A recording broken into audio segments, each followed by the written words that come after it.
አባትየውም እያስቸገረኝ ነው በጣም ማለት ነው። ልጅየው ቤተሰብ ፈርቶ ይተወኛል ብዬ አስቤ ነበረ። ልጅየው ቤተሰብ ፈርቶ ይተወኛል ብዬ ነበረ፣ ግን አባትየው ደግሞ በጣም ብሶበታል። መጀመሪያ ብር ልስጥሽ ነው የሚለኝ። ሳውዲ ውስጥ እኮ ሴትና ወንድ ተቃቅፎ አይኬድም። እሱ ግን ኤምባሲ ስንሄድ አቀፈኝ፣ ገቢና ግቢ ብሎ በግድ አስገባኝ እና ሆነ አለ አይደለ፣ በጣም እየሰጋው ነው። እና ደግሞ ባለፈው ሴትዮ የለችም ነበረ እና አንዳንዴ እና ክላሴ ገባና ገፈተ እኔ እያንቀላፋው ነው ማለት 9 ሰዓት አካባቢ ነው እና እኔን ራሱ አልገለጥኩም። ከፍቼላት አልጋዬ ላይ ቁጭ ብዬ እየጠበቅኳት ነው እሷ እንትን እስክትል ማለት ነው። ለካ ሰውየው ነው እና ልብሱን አውልቆ ነው የመጣው። ሲመጣ በፓንት ብቻ ነው የመጣው። ከዛ ምንድነው ምናምን ብዬ ጮኩ። ከዛ ዝም በይ ማንም የለም ማማ የለችም አትፍረሺ ምናምን አለኝ። እኔ አልጋ ላይ እንደዚህ አንገቴን ሲጥ አድርጎ አነቀኝና አሁን ድጋሚ አዙሮኝ ወደኩኝ። እንደዚህ ይሄ የአልጋው ጠርዝ ላይ ነበር ያስደገፈኝ ማለት ነው። ከዛ ባለፈው ኪችን ውስጥ መጥቶ ከጀርባ አቀፈኝ። እኔ ደግሞ ቢላ እያደረግኩ ነበረ እና ወደ ራሴ እንደዚህ ቀረቀረብኝ ማለት ነው።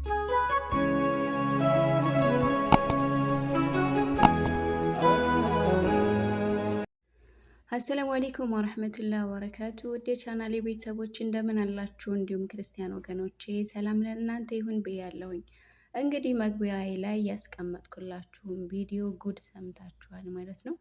እኛ የመዳም ቅመሞች እንደዚህ በስራ ወገባችን ተቀጭቶ ስንት ሀሳብ ስንት መከራ እያስተናገድን በቤተሰብ ናፍቆት በስራ ብዛት እንቅልፍ በማጣት ስንት መከራ ስቃያችንን እያየን እንደገና ደግሞ ለነሱ ስሜት ማብረጃ ይመኙናል። ይህ እስከ መቼ ነው? እኛ ኢትዮጵያውያን ደግሞ ስራ ወዳዶች፣ ለስራ ፍቅር ያለን፣ ጽዳት የምንወድ፣ ስራችንን ጠንቅቀን የምንሰራ ነን። እንግዲህ አንዳንድ ጊዜ የሌላ አገር ሰራተኞች ስራቸውንም ታውቃላችሁ። በተለይ ደግሞ ኢንዶኔሲያና ፊሊፒን ጋር የምትሰሩ እህቶች ከ10 አንድ ናቸው እንጂ ንጽህና ያላቸው ጎበዝ የሆኑ እጅግ በጣም ሰነፎች፣ እጅግ በጣም አስመሳዮች ናቸው ማለት ነው። መዳም ስትመጣ ብቻ ስራ የሚሰሩ ለመምሰል ሲሮጡ የምናያቸው፣ እንዲሁም ደግሞ እንደዚህ አይነት የባለጌ ነገር እንኳን ብር እንስጣችሁ ተብሎ አይደለም። እንደውም ወንድ ካዩ ወንድ ልጅ ካለ እንዲሁም አሰሪ ወንድ ካለ እነሱን ለማማለል የማያደርጉት ነገር የለም። እኛ ሀበሾች ደግሞ ይሄንን አይነት ነገር እንኳን ልንሰራው አይደለም ፈጽሞ ልናየውም እጅግ የምንጸየፈው ተግባር መሆኑን ሁላችንም የምናውቀው ነው። እንግዲህ ባለታሪካችን እንደሰማችኋት ልጁም አባትየውም ናቸው እያስቸገሯት ያሉት ማለት ነው። ልጁ አባቱን ፈርቶ ይተወኛል ስትል ሊተዋት አልቻለም። አባትም ደግሞ ሚስቱ ወደ ውጭ በወጣች ሰዓት እየጠበቀ በሯን እየከፈተ እየገባ እያስፈራራት አንገቷን አንቆ አልጋዋ ላይ ራሷ ክፍል እየታገላት ይገኛል ማለት ነው። ብዙ እህቶቻችን ጠፉ፣ ታገቱ፣ ድምፃቸውን አልሰማንም፣ የት ገቡ የምንለው በዚህ ምክንያት ነው። እንግዲህ ባለታሪካችን እንደሰማችኋት ስለምትፈራ ይህን አይነት ድርጊት እንዳያደርግብኝ ብላ ራሷን ለመጠበቅና ለጥንቃቄ ያክል ቢላ አጠገቧ አድርጋ ነው የምትቀመጠው ማለት ነው። አሁን ያ ሰውዬ በግዴታ እንትን ሊላት ሲል በዛ ቢላዋ ልትወጋው ነው። በዛ ቢላዋ ወጋቸው ማለት የዚህ ሀገር ሕግ ደግሞ እነሱን ነው የሚደግፋቸው። ታውቃላችሁ፣ እነሱን ለምንድን ነው የሚደግፋቸው? ወጋችኝ ብለው ነው እንጂ እኔ ልደፍራት ሂጄ እንደዚህ አደረገችኝ አይሉም ማለት ነው። እና ብዙ እህቶቻችን የሚጠፉት እንጠፋለን ብለው ወጥተው ሰውን አምነው የሚታገቱት በገቡበት ድምፃቸው፣ ኮቴያቸው፣ ፋናቸው የሚጠፋብን ለምንድን ነው? ይህንን አይነት ነገር ለመሸሽ ሲሉ ነው ማለት ነው።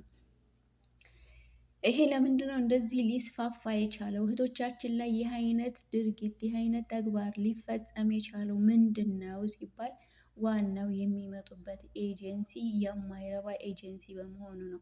የሚረባ ኤጀንሲ ቢሆን ትክክለኛ ኤጀንሲ ቢሆን ትክክለኛ በመንግስት ቢመጡ ይሄን ነገር ለቢሮ ደውለው ሲያሳውቁ ቢሮዎች ፈጥነው ለዚህ ነገር ምላሽ መስጠት አለባቸው። ቢሮዎች ግን ሲደወልላቸው እኔ ችግር ላይ ነኝ ሲባሉ አድበሽ ስሪ፣ ብዙ ብር ነው የወጣብሽ። ስለዚህ እንደዛ እየተባሉ እህቶቻችን ስቃይ መከራ ውስጥ የሚገቡ በጣም ብዙ እህቶች አሉ። ይሄን ነገር እንዴት ነው ማለፍ የምንችለው? እንዴት ነው መውጣት የምንችለው? ስራ ብለን ሄደን እኔ እኮ የሚገርመኝ ስራ ብለን ሄደን እኛ ስራ መስራት ብር ማግኘት በሐላል መንገድ ብር ማግኘት እንጂ እንደዚህ የማይሆን ነገር መጥፎ ብልግና ሰርተን ብር ልንሸክል አልሄድንም። እንደዛ የሚሰሩም ብዙ እህቶች ሊኖሩ ይችላሉ። ግን አብዛኛው በጣም ንጹህና በጣም ጠንካራ ሰራተኞች ነን። አስባችሁታል? ውድ ሀገሬ ልጆች እንግዲህ እንቅልፍ እያዳፋት ሌሊት 9 ሰዓት ላይ ነው እንቅልፍ ላይ ናት። በዛ ሰዓት እፍን አድርጎ የፈለገውን ነገር ካደረገ በኋላ ጥሏት ነው የሚሄደው። በዛ ሰዓት እንግዲህ ባላሰበችው ሰዓት ላይ ነው አስባበት ተጠንቅቃበት ቢሆን ወደ እሷ የሚሄደው። ስልኳን ትይዛለች። እቀርጽሃለሁ፣ ቀርጬ ለሴትዮዋ ነው ለመዳም ነው የማስተላልፍልህ ብትለው ሊፈራ ይችላል። ከዚህ ቀደም የሆነ ቪዲዮ ሸርቼላችሁ ነበር እና አሁን ያቺ በጣም ጀግና ናት እያልን ነበር። ምክንያቱም ሰውየው ልጅቷ ባልተኛችበት ሰዓት ወይም ደግሞ አገር ሰላም ብላ ክፍል ባልዘጋችበት ሰዓት ነው ወደ እሷ የመጣው። እንደዚችኛዋ እንቅልፍ በያዛት ሰዓት ወይም ደግሞ ድካሟን እያዳመጠችበት ባለ ሰዓት አይደለም።